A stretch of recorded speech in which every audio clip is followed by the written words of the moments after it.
आ गया, ये धप्पा बोल दिया। धप्पा पहली बार और नहीं हुआ यार, ये हमारे साथ दूसरी बार हुआ है। आप पूछेंगे वो कैसे? असल में साथियों ऐसा ही एक बार और अपने साथ हुआ था, जब ऑपरेशन पराक्रम के नाम पर भारत ने $3 बिलियन खर्च कर दिए थे।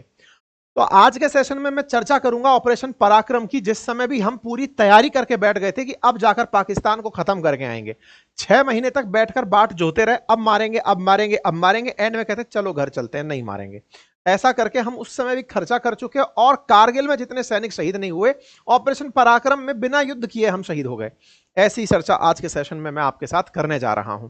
तो क्या ऑपरेशन पराक्रम की तरह ये वाला मिशन भी बिल्कुल की फेल और फ्लॉप होने वाला है क्या? हमारा मोटिवेशन यूं ही वेस्ट होने वाला है क्या? और ये सवाल मैं क्यों कर रहा हूं? क्योंकि साहब इस समय पाकिस्तान अमेरिका से सिफारिश कर रहा है और अमेरिका वाले हमसे बात कर रहे हैं। हमसे जो बातें हो रही हैं, कहीं उन बातों में हमसे ये तो नहीं कहा जा रहा कि यार सुनो, युद्ध लड़ने के लिए तुम लोग नहीं बने हो यार, हम ही लोग बने हैं। रशिया यूक्रेन हो रहा है, इजराइल गाजा हो रहा है, तुम कहां झगड़ोगे, तुम्हारी आबादी को पाल लो, वही बहुत है। और हमने कहा हाँ यस आप सही कह रहे हैं, हम जबरदस्ती सेना रखे हुए हैं, चलिए कोई नहीं, कैंसिल करते हैं, बाद में देखा जाएगा। कहीं ऐसा तो नहीं हुआ है? आज के सेशन में सब बातों का जिक्र होगा। जिक्र इस बात का भी होगा कि कहीं सरकार की ये स्ट्रेटेजी तो नहीं है कि एक बार ध्यान सबका हटा दो और उसके बाद जाकर के एकदम, अब देखना होगा। हम तो ये कयास ही लगा सकते हैं कि कुछ हो अचानक। हमको तो उस दिन बहुत खुशी होगी जब अखबार की हेडलाइन पर लिखा होगा कि हमारा ये नक्शा कंप्लीट हो गया है, कश्मीर के नक्शे में अब पीओके हमारे साथ हो गया है। अब तक जो हम बनाते आए हैं जिस नक्शे को, जिसमें ये देखते आए कि कश्मीर यहां तक है, लेकिन वास्तविकता में हमारे पास जितना है उसको हम कभी दिखाने की हिम्मत नहीं करते, लेकिन अब हम पूरा गर्व से दिखा पाएंगे। इसी उम्मीद के साथ हम तो हर दिन उठ रहे हैं। तो ऐसे में आने वाला समय क्या होगा तो उसकी चर्चा करेंगे। लेकिन आइए मैं आपको याद दिलाता हूं कि ये ऑपरेशन पराक्रम क्या था, जिस समय पर हम ऑलमोस्ट युद्ध की कगार पर थे। इस तरह से कगार पर हो गए थे कि सब देश मतलब ये मानने लग गए थे कि अब तो कुछ ना कुछ बड़ा होकर रहेगा। तो वो कहानी क्या थी ऑपरेशन पराक्रम, वो बताता हूं। साथियों हुआ कुछ यूं था कि दिसंबर 2001 में भारत की संसद पर 5 आतंकियों ने हमला किया था। 13 दिसंबर 2001 को हुए इस आतंकी हमले से पूरा देश नहीं पूरी दुनिया सहम गई। क्यों सहम गई? कि यार आतंकी अब तक जो हमले करते थे वो शहर गली नुक्कड़ चौराहों पर होते थे, अब देश की संसद को ही टारगेट बना लिया। जब संसद ही सुरक्षित नहीं है तो ये लोग जो संसद के अंदर बैठते हैं, सरकारी लोग, जो नेता लोग हैं, ये हमारी सुरक्षा कैसे करेंगे? यानी हमारी सुरक्षा पर सवाल खड़े हो गए। अटल जी की सरकार हुआ करती थी उस समय और संसद पर हमला हुआ था। पाकिस्तान में उन दिनों परवेज मुशर्रफ हुआ करता था। परवेज मुशर्रफ जनरल हुआ करता था सेना का, और वो फिर वहां से तानाशाह बन गया था पाकिस्तान में, कारगिल करा करके फिर वो वहीं पर टिक कर बैठ गया कि लो भाई अपन ही रहेंगे सत्ता के अंदर। तो ऐसे में परवेज मुशर्रफ इधर, अटल जी इधर, और यहां पर संसद पर हो जाता है हमला। संसद पर हमला होता है, बढ़िया संसद के हमले की घटनाक्रम है जिसमें पता चलता है आतंकी कैसे घुसते हैं, किस गेट पे जाते हैं, उनको सुरक्षा बल किस तरह से मारने की तरीके अपनाते हैं। वो तमाम घटनाएं जो हुई थी उसमें कुल मिलाकर कंक्लूसिव स्टेटमेंट ये है कि संसद पर हमला करने आए जो ये आतंकी थे, इनको हमारे सुरक्षा बलों ने 40 मिनट के अंदर पूरी तरह न्यूट्रलाइज कर दिया था, मार डाला था। ऐसे में हमारे द्वारा किया गया ये जो साहस और शौर्यपूर्ण कार्य था, इसमें हमारे सैनिक भी शहीद हुए थे। बकायदा हमारे एनएसजी कमांडोज ने और यहां पर लगी सुरक्षा बलों ने इन्हें बहुत अच्छे से टैकल किया। लेकिन अनएक्सपेक्टेड था इस तरीके से आना, और डर इस बात का था कि यह हमला फियादीनी हमला था, मतलब आत्मघाती हमला था। मारने वाले जो लोग आए थे वो खुद को बम से उड़ाने के लिए आए थे कि अगर हम कुछ नहीं कर पाए तो खुद को बम से उड़ा देंगे। ऐसे में संसद भवन के उड़ने का डर था। दूसरा डर यह था कि संसद के किसी भी गेट के अंदर से घुसकर किसी नेता को बंधक बना लिया, और उन दिनों अपहरण बहुत हुआ करते थे, विमानों के हाईजैक बहुत हुआ करते थे। ऐसे में अगर किसी नेता का अपहरण हो गया, किसी बहुत बड़े सरकारी पद का अपहरण हो गया, क्योंकि जिस गेट से घुसे थे, एक से घुसे थे, उसके बिल्कुल बाएं से 12 और उसके बाद 11 वहां से उपराष्ट्रपति की गाड़ी बाहर निकलने वाली थी। जिस एम्बेसडर से इन लोगों ने एंट्री की थी वो बहुत तेजी से अंदर एंट्री करते हुए आई थी। डर यह था कि कहीं ये उपराष्ट्रपति का ही अपहरण ना कर लें। ऐसे में ये जो पूरी घटनाक्रम हुई ये बहुत ज्यादा देश को सदमे में डालने जैसी थी। खैर, अंदर सुरक्षा बलों ने सारे वरिष्ठ मंत्रियों को सुरक्षित स्थानों पर पहुंचाया, और सुरक्षा बलों ने अपने पूरे स्थानों को पूरी तरह चाक चौबंद करते हुए यह सुनिश्चित कर लिया कि इन्हें पहले मारेंगे, और अगर ये खुद को उड़ा लेते हैं तो उड़ने देंगे, अंदर बस नहीं घुसने देंगे। तो अपन ने संसद के गेटों को सुरक्षित करते हुए आतंकियों को उनके ठिकाने लगा दिया था। ये कुछ दृश्य हैं, उस समय के रियल दृश्य हैं, जिनके अंदर आप देख सकते हैं कि हमारे सुरक्षा बल किस तरह से पोजीशंस लिए हुए हैं और आतंकवादियों को टारगेट कर रहे हैं। इनमें से एक आतंकवादी ने, जब उसको गोली लग गई, उसके बाद उसको जब नजदीक पकड़ने जा रहे थे, उस समय उसने रिमोट से खुद को उड़ा लिया। यानी कि यह हमला पूरी तरह आत्मघाती था। मारने वाले ये जान के आए थे, गोली चलाने वाले जान के आए थे कि वापस तो जाना नहीं है, और ऐसे में खुद आत्मघाती रूप से मर जाएंगे। चलो साहब, ये घटनाक्रम हुआ।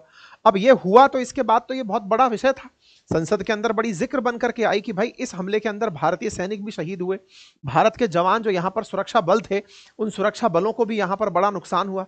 ऐसे में अब संसद से तय हुआ कि भाई हमको इसका बदला लेना चाहिए। भाई ऑब्वियस सी बात है, इतने बड़े हमले की निंदा होगी। जांच होना शुरू हुई। जांच होने के अंदर जैश ए मोहम्मद से कनेक्टेड एक टेररिस्ट आउटफिट में अफजल गुरु को जम्मू कश्मीर से गिरफ्तार करके लाया गया। ये अफजल गुरु का जो कहानी है ये कभी और भी हम इसके बारे में डिटेल डिस्कशन करेंगे। भारत के 9 लोग यहां पर शहीद हुए और 16 जवान हमारे घायल हुए, उनमें से कईयों को कई तरह के वीरता पुरस्कार भी हम लोगों ने दिए। अब इस पूरी घटना के परिणाम स्वरूप हम तय हुए कि अब इसका बदला लेना है। अब बदला लेना है तो ऑब्वियस सी बात है, आपके ऊपर हमला हो गया, कल को जो अंदर बैठे हैं, जो डिसीजन लेने वाले लोग हैं, उन पर हमला हो गया तो फिर हमले का कोई सेंस तो बचेगा नहीं। तो बोले चलो अब बदला लेंगे। इस बदले की कार्रवाई को नाम दिया गया ऑपरेशन पराक्रम। अब ये जो ऑपरेशन पराक्रम है ये था क्या? इस बीच में दिसंबर में ये हमला हुआ हम पर, तो दिसंबर 2001 से दिसंबर का महीना निकला, जून 2002 के बीच में हमने लगभग अपने 8 लाख सैनिकों को बॉर्डर एरिया पर टिका दिया। हमने कहा कि जाओ और बॉर्डर पर खड़े हो जाओ, अब युद्ध लड़ना है। अटल जी की सरकार थी, भारतीय सेना को सक्रिय कर दिया गया। लाइन ऑफ कंट्रोल के पास में हमारी सेना पूरी तरह से पहुंच गई। अच्छा, इतनी बड़ी फौज का मोबिलाइजेशन एक दिन में नहीं होता है, फौज को एक जगह से दूसरी जगह पहुंचने में बहुत सा समय लगता है।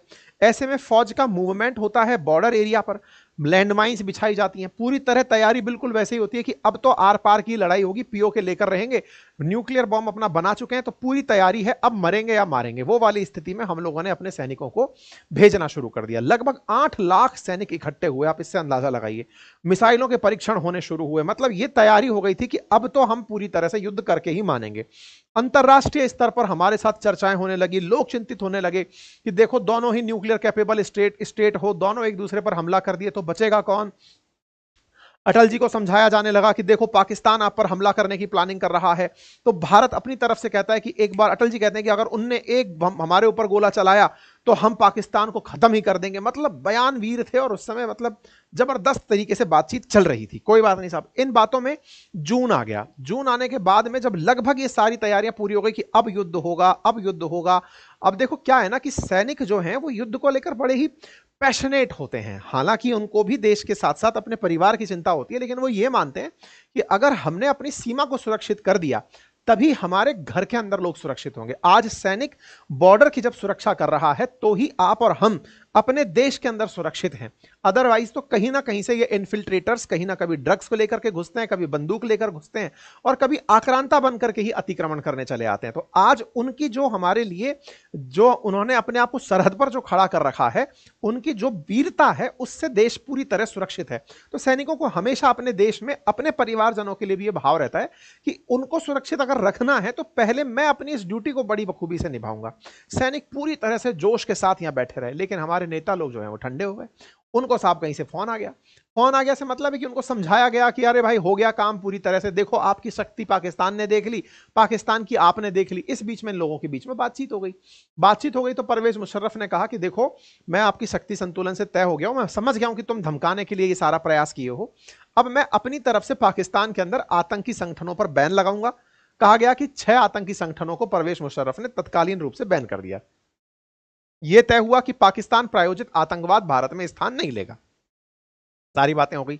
हम लोग इस बात से संतुष्ट हो गए कि हमारे डराने से पाकिस्तान डर गया। पाकिस्तान डर गया साहब। ऐसे में ऑपरेशन पराक्रम को पूरी तरह से सस्पेंड कर दिया गया कि चलो भाई जाओ, वापस से अपनी अपनी जगह चले जाओ। खबर निकल कर आती है कि इस ऑपरेशन पराक्रम के अंदर भारत को $3 बिलियन से अधिक की लागत आई थी।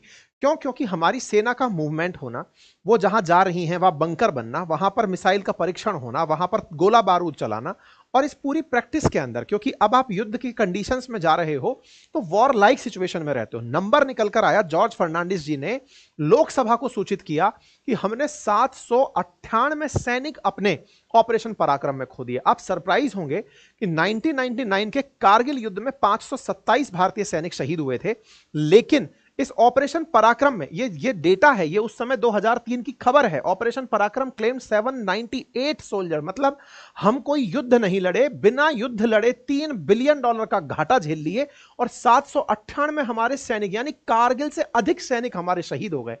इस तरह की वीरता जो हमने बिना युद्ध लड़े ही दिखा दी। अब आप इसका क्या सेंस निकालेंगे? ये वीरता सरकाजम है या हमारे ऊपर एक मजाक है? ये सोचने वाली बात है। मतलब ये समझने की बात है